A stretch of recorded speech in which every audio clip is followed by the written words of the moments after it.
प्रस्तुत करता पतंजलि गाय का घी, माँ का भरोसा, प्यार से परोसा। प्रायोजक SBI the banker to every Indian truly. Patanjali Dant Kanti toothpaste, complete oral health का सच। क्या सर्च इंजन के चक्कर में पड़े हो दोनों? अब कोई कंफ्यूजन नहीं, कॉल करो 9300 300 300। पतंजलि हनी प्योरिटी के 100 से अधिक पैरामीटर्स पर 100% खरा और 0 स्टॉक ट्रेडिंग ऐप।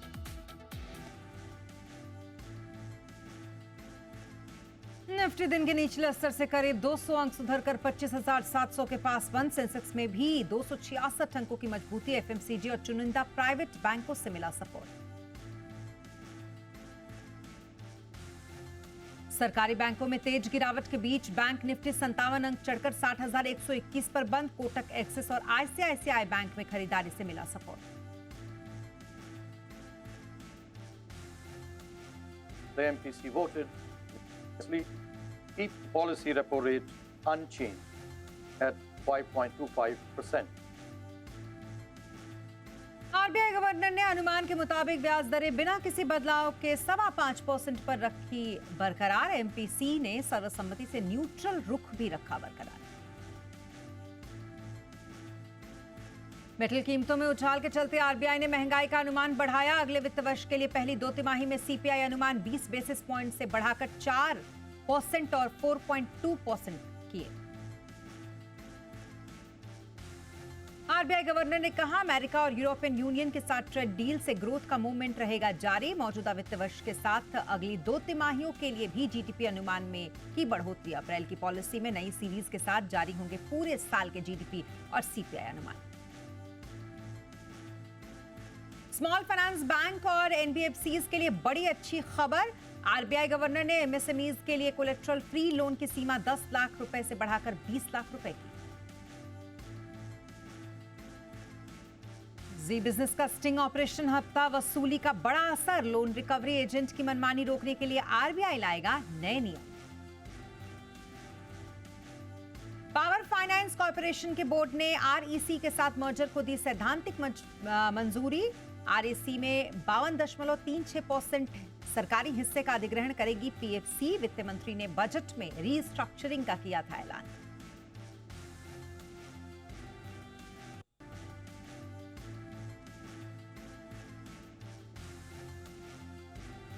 बाजार अगले हफ्ते में आप सभी का स्वागत है। इस शो में आज के बाजार का पूरा एक्शन होगा। साथ ही सोमवार के लिए बाजार पर स्ट्रैटेजी और शेयरों में कमाई के शानदार मौके भी होंगे। नमस्कार, आपके साथ मैं हूं स्मिता रिशाल।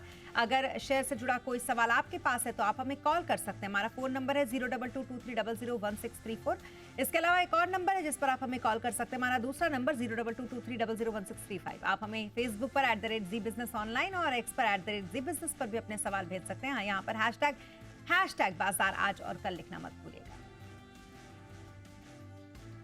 और मेरे साथ सोमवार के लिए आपकी तैयारी कराने के लिए हैं जी बिजनेस के मैनेजिंग एडिटर अनिल सिंघवी। इसके अलावा हमारे साथ और एक और खास मेहमान है प्रॉफिट पार्ट सिक्योरिटीज के डायरेक्टर अविनाश गोरक्षकर भी इस वक्त हमारे साथ है। Avinash sir, good evening. आपसे करेंगे बात, लेकिन उससे पहले एक बार बता दें बाजार का आज कैसा रहा हाल। तो बाजार में कारोबारी हफ्ते के आखिरी दिन निचले स्तरों से शानदार रिकवरी देखने को मिली।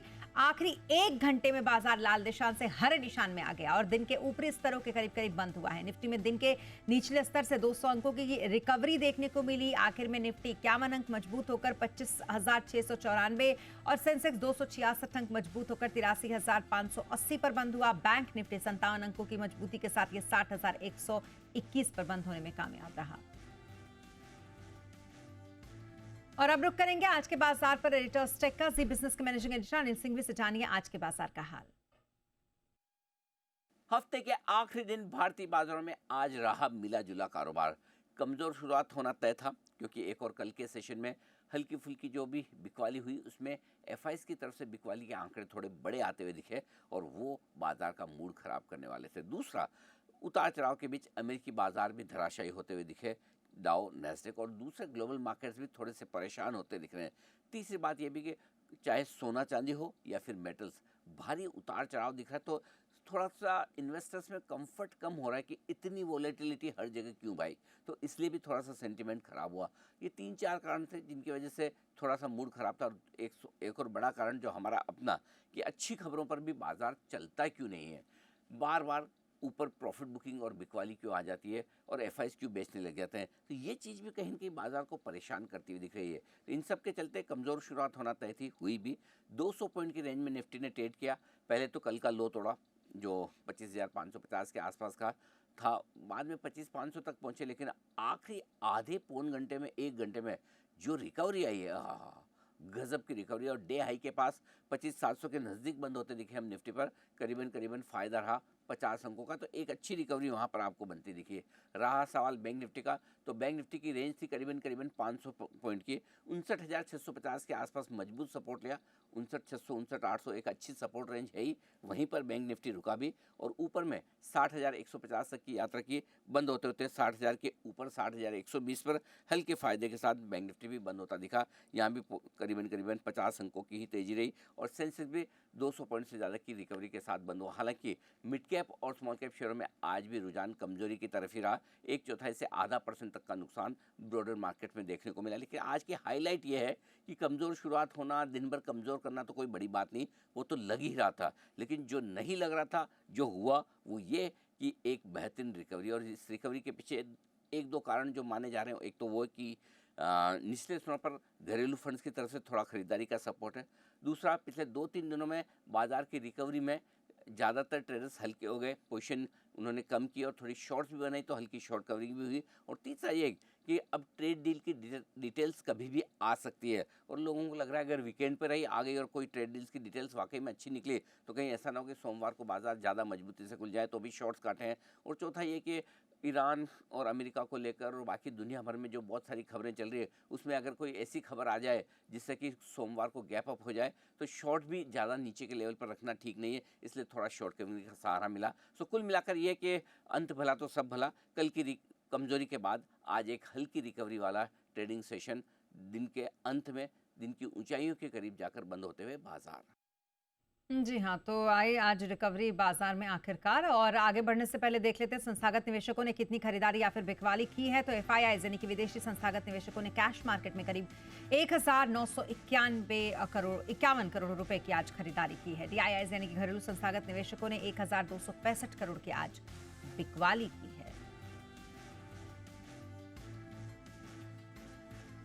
और अब रुक करते हैं हमारे खास मेहमान प्रॉफिट मार्ट सिक्योरिटीज के अविनाश गोरक्षकर, जो लगातार हमारे साथ बने हुए हैं। अविनाश सर, गुड इवनिंग एक बार फिर। और सर, आज तो हमने बाजार खुलते ही बाजार को देखा लाल निशान में, उसके बाद एमपीसी की मीटिंग देखी और एमपीसी के बाद फिर से हमने बाजार को देखा कि लगातार नीचे की तरफ जा रहा था। लेकिन जो 1 घंटे की रिकवरी आई और उसमें भी जो एफआईआईज की आज खरीदारी आई है और बड़े दिनों के बाद डीआईआईज ने आज बेचा है, इसमें आपका क्या कुछ कहना है सर? कौन से फैक्टर्स रहे आज बाजार पर ज्यादा हावी?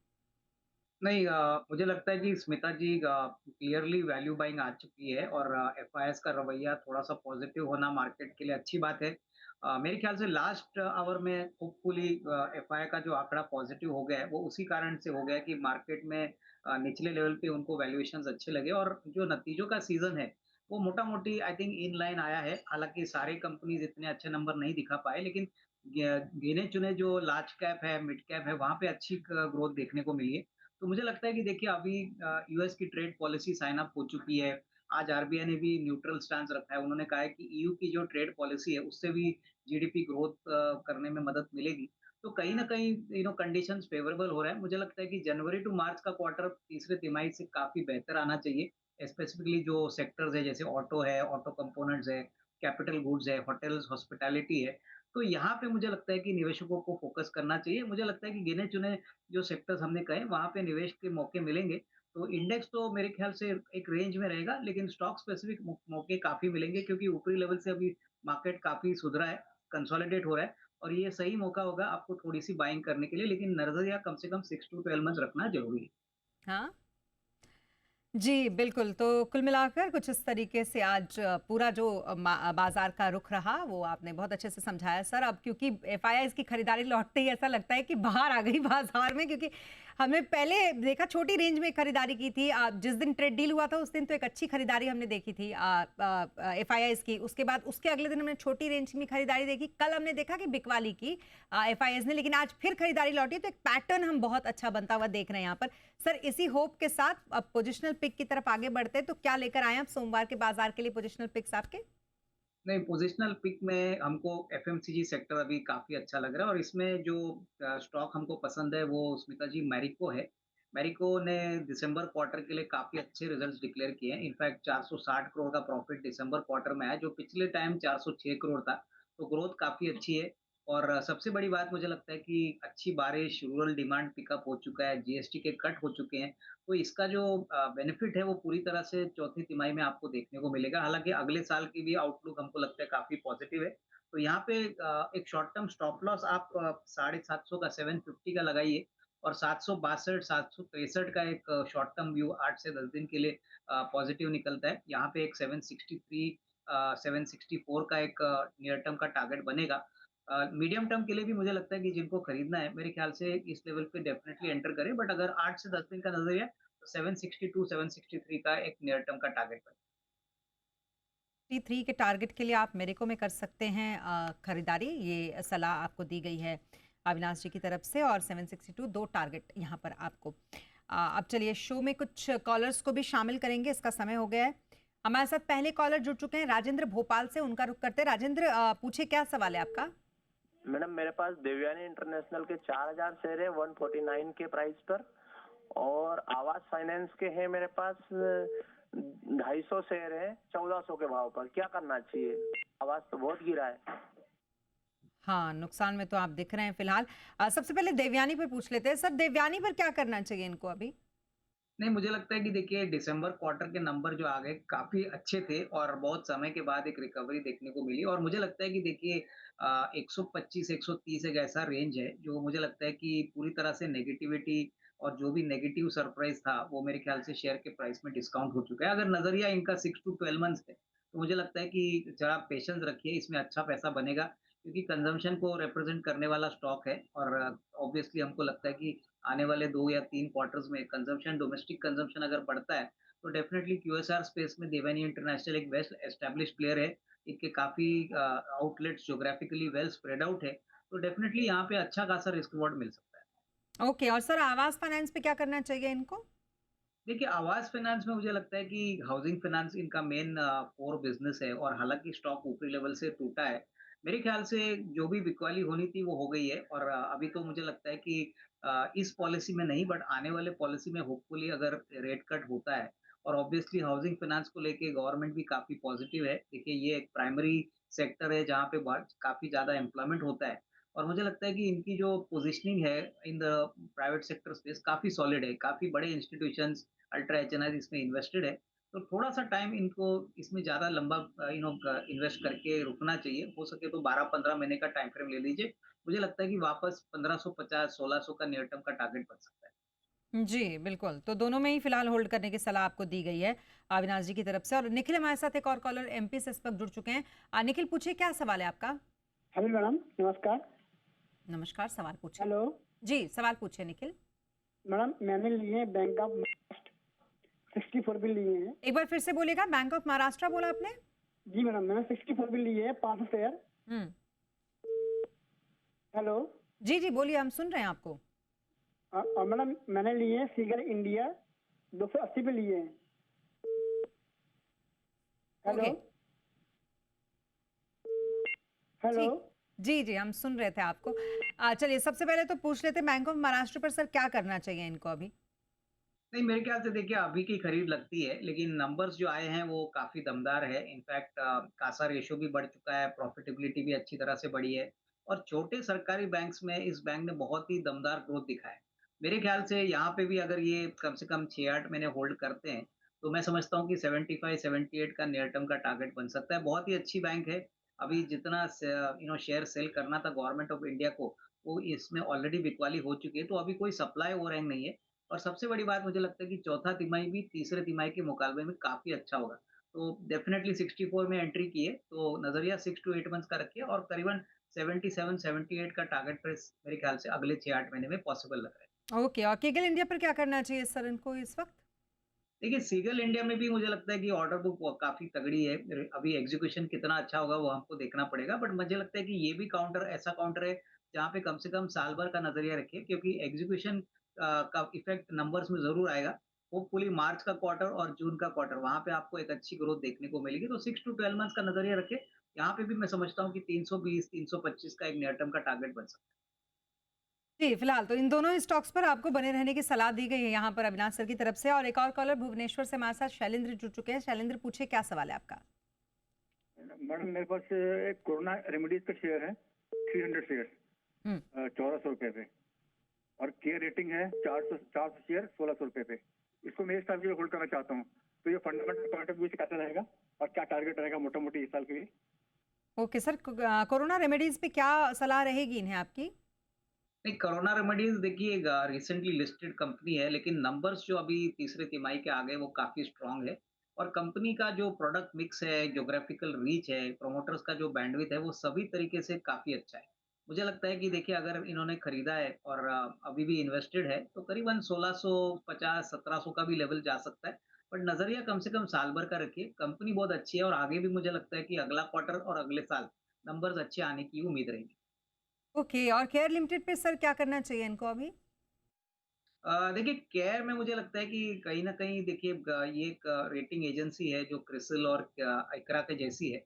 इसमें सबसे अच्छी बात अच्छे डिविडेंड्स मिलते हैं, स्टेबल बिज़नेस है और मुझे लगता है कि इस लेवल से अगर इनके पास ऑलरेडी शेयर है तो होल्ड करिए, क्योंकि ये ज़्यादातर एक डिविडेंड यील्ड और बेसिकली एक स्टेडी बिज़नेस के पॉइंट ऑफ व्यू से माना जाता है। और जिस प्रकार से अभी डेट मार्केट गवर्नमेंट पुश कर रही है, कॉर्पोरेट बॉन्ड मार्केट, तो वहाँ पे हो सकता है कि केयर को थोड़ा-सा बेनिफिट मिले, क्योंकि रेटिंग की ज़रूरत मिलेगी इन कॉर्पोरेट बॉन्ड्स के लिए और बैलेंस शीट तगड़ी है, काफ़ी कैश बुक्स पे है। तो यहाँ पे भी मैं कहूँगा कि लंबे नज़रिए किसी के साथ पॉइंट ऑफ व्यू से यहाँ पे होल्ड करें। शॉर्ट टर्म में नहीं बट लॉन्गर टर्म में अच्छा पैसा बनेगा। ये तो दोनों ही स्टॉक्स पर फिलहाल होल्ड करने की सलाह आपको दी गई है। अर्चना हमारे साथ इस वक्त जुड़ चुकी हैं गाजियाबाद से। अर्चना, पूछे क्या सवाल है आपका? हाँ, नमस्कार मैम। एक्चुअली मैंने ना एंजल वन के शेयर ले रखे हैं। हम्म 100 शेयर लिए हैं अभी 2500 पे। ओके, तो मुझे ये पता करना था कि इसमें कह रहे थे स्प्लिट कंपनी देंगी 1:10 का रेशो, तो वो कब आएगा? उसकी कोई डेट अभी तक आई है कि नहीं, ये मुझे कंफर्म करना था। ओके सर, कुछ इन्फॉर्मेशन आपके पास एंजल वन की तरफ से इसकी? नहीं, ये 1:10 का स्प्लिट के बारे में पूछ रही है ना? जी। देखिए ये अभी तक रिकॉर्ड डेट तो आया नहीं है बट बहुत जल्द आएगा और मुझे लगता है कि इससे क्या होगा कि आपकी जो क्वांटिटी है 100 शेयर है तो आपको ऑब्वियसली उसका मतलब है 10 टाइम ज़्यादा मिलेंगे और उसका मतलब फेस वैल्यू तो चेंज होगी लेकिन क्वांटिटी ऑफ शेयर्स आपके बढ़ेंगे। तो मेरे ख्याल से देखिए ये एक्सचेंज पे जब भी आएगा मेरे ख्याल से नोटिफिकेशन आएगी आपको, एक्चुअली कंपनी से भी कुछ कम्युनिकेशन आएगा। तो वो मेरे ख्याल से सही समय होगा जब आपको पता होगा। लेकिन अगर आप मीडियम टर्म व्यू के बारे में जानना चाहोगे, तो मैं कहूँगा कि देखिए अभी हाल ही में एसटीटी का जो इंक्रीज़ हुआ है, इससे इमीडिएटली तो सारे ब्रोकिंग कंपनीज़ में एक झटका मिला था। लेकिन कैपिटल मार्केट इंडिया का काफ़ी बड़ा है, अच्छी तरह से ग्रो कर रहा है और over a period of time ये एसटीटी का जो इंक्रीज़ है, वो ये पास थ्रू करेंगे। तो मुझे नहीं लगता है कि एंजल वन को कोई भारी नुकसान होना चाहिए। हालाँकि सेंटिमेंटली नंबर्स तीसरे तिमाही के थोड़े से चैलेंजिंग ज़रूर थे, बट लंबी अवधि के लिए आप यहाँ पे निवेशित रह सकते हैं। ओके, तो फिलहाल निवेश की भी स्ट्रैटेजी आपको बता दें अर्चना जी, और साथ में ये भी बताया कि नोटिफिकेशन आपके पास आएगा एंजल वन में जो स्प्लिट होगा उस न्यूज़ का। चलो, हमारे साथ एक और कॉलर माधव इस वक्त चंडीगढ़ से जुड़ चुके हैं। माधव, पूछे क्या सवाल है आपका? नमस्कार मैम। मैम मेरा सवाल है कोहेन लाइफ साइंसेस पे, हम्म COHANCE। हम्म ये मेरे पास 900 की खरीद है, 60 शेयर है मेरे पास। इसका क्या करना चाहिए? ये बिल्कुल गिरी जा रहा है, अब 300 तक पहुंचने वाला है। और दूसरा मेरा क्वेश्चन अफोर्डेबल रोबोटिक्स पे है। मेरा एवरेज प्राइस 225 है अफोर्डेबल रोबोटिक्स पे। अविनाश जी से पूछना है इसमें बने रहें। सर, कोहेम पे तो फिलहाल सच में ये काफी नुकसान में दिख रहे हैं क्योंकि बहुत ही ऊपर के लेवल से इन्होंने खरीदारी कर ली है। तो आपको लगता है कि ये लेवल अब आ पाएगा वापस कोहेम लाइफ साइंसेज में? नहीं, मेरे ख्याल से देखिए मुझे एक लग रहा है कि इन्होंने 900 रुपया बोला है। इस लेवल जी। पे इन्होंने खरीदा है। ये बहुत ही ऊपरी लेवल का स्टॉक बाइंग इन्होंने की है और वो लेवल अभी वापस आना ज़रा डिफिकल्ट लग रहा है। मेरे ख्याल से अगर ये चाहे तो अफोर्डेबल रोबोटिक्स में थोड़ा-सा पैसा कन्वर्ट करे, क्योंकि देखिए अफोर्डेबल रोबोटिक अभी बहुत समय के बाद जो रोबोटिक रोबोट्स बनाते हैं वेयरहाउसेस के लिए, वहाँ पे उनको पहला सक्सेस मिला है, पायलट ऑर्डर मिली है और कंपनी का मानना है लगा कि दीजिए। जनवरी टू मार्च के क्वार्टर में ये मोमेंटम और भी अच्छा होगा। तो कहीं न कहीं मुझे लगता है कि इन्होंने ऊपरी लेवल पे अफोर्डेबल रोबोटिक किया है, तो निचले लेवल पे थोड़ा-सा एवरेज करें और नज़रिया कम से कम 6 टू 12 मंथ्स का रखिए। देखिए ये कंपनी में बड़े निवेशक जैसे विजय केडिया जी ने भी काफ़ी बड़ा पैसा लगाया है और हमको भी लगता है कि आने वाले 6 से 12 महीने में अच्छा टर्न अराउंड होगा। थोड़ा-सा टाइम फ्रेम यहाँ पे लंबा रखिए और यहाँ पे निवेशित रहिए। और सर कोहिम पर क्या करना चाहिए इनको फिलहाल? नहीं, मुझे लगता है कि यहाँ पे अगर हो सके तो बेच के अफोर्डेबल रोबोटिक्स में कन्वर्ट करें क्योंकि ₹900 की खरीदारी काफ़ी ऊपरी लेवल की है और अभी इस लेवल को अचीव करना शॉर्ट टू मीडियम टर्म में थोड़ा-सा डिफिकल्ट लग रहा है। के चलिए, अब यहाँ लेंगे एक छोटा सा ब्रेक। ब्रेक के बाद मोतीलाल ओसवाल के शिवांगी सारदा से जानेंगे कल के लिए ऑप्शन कॉल्स। आप बने रहे हमारे साथ।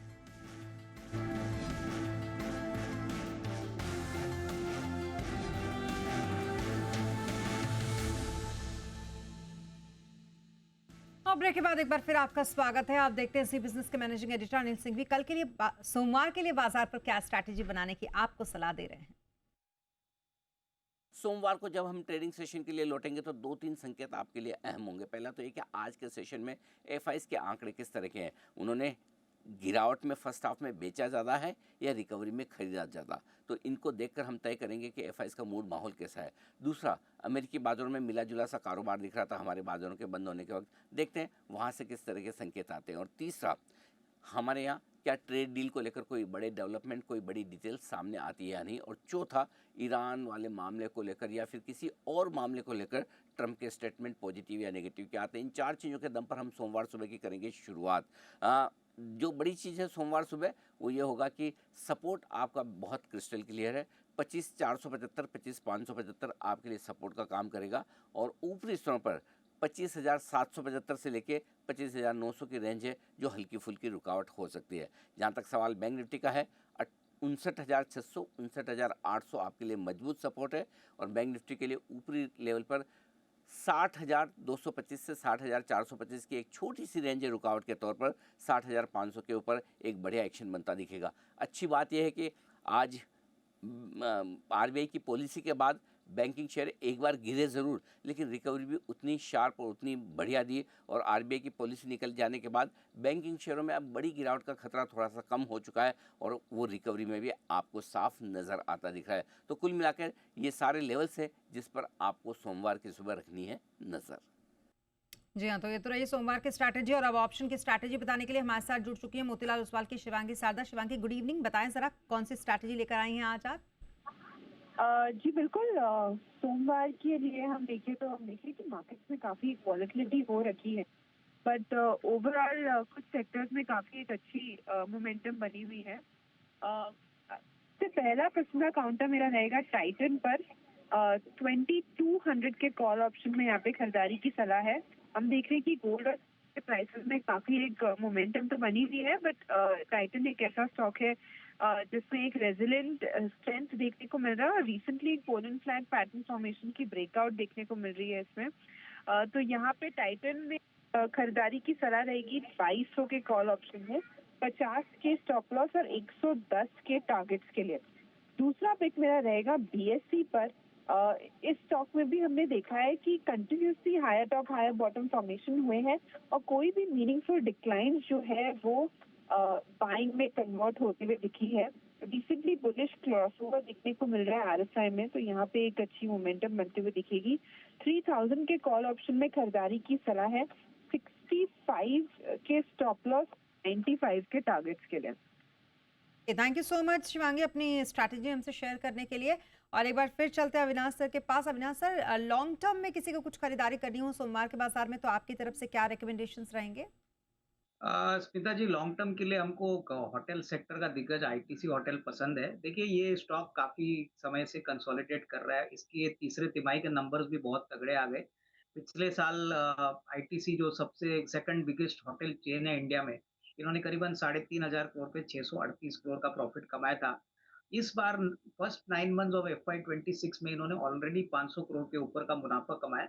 हमें लगता है कि पूरे साल के लिए आपको करीबन 750 करोड़ का प्रॉफिट दिखाई देगा। इसकी सबसे बड़ी पॉजिटिव है कि कंपनी कर्जे के पॉइंट ऑफ व्यू से काफ़ी लोली लिवरेज्ड है। 13,000 600 के करीब रूम की इन्वेंट्री है और ये करीबन अगले 2-3 साल में ये 20,000 तक लेके जाना चाहते हैं। रिलीजियस टूरिज्म के लिए भी अभी काफ़ी हद तक गवर्नमेंट ने कंसेशन दिया है, तो हमको लगता है कि इसका भी फ़ायदा कंपनी को होगा। और टिपिकली अक्टूबर टू मार्च में सबसे ज़्यादा रेवेन्यू और प्रॉफिट्स ये कंपनी कमाती है, जो अक्टूबर और मार्च का सीज़न होता है होटल्स के लिए।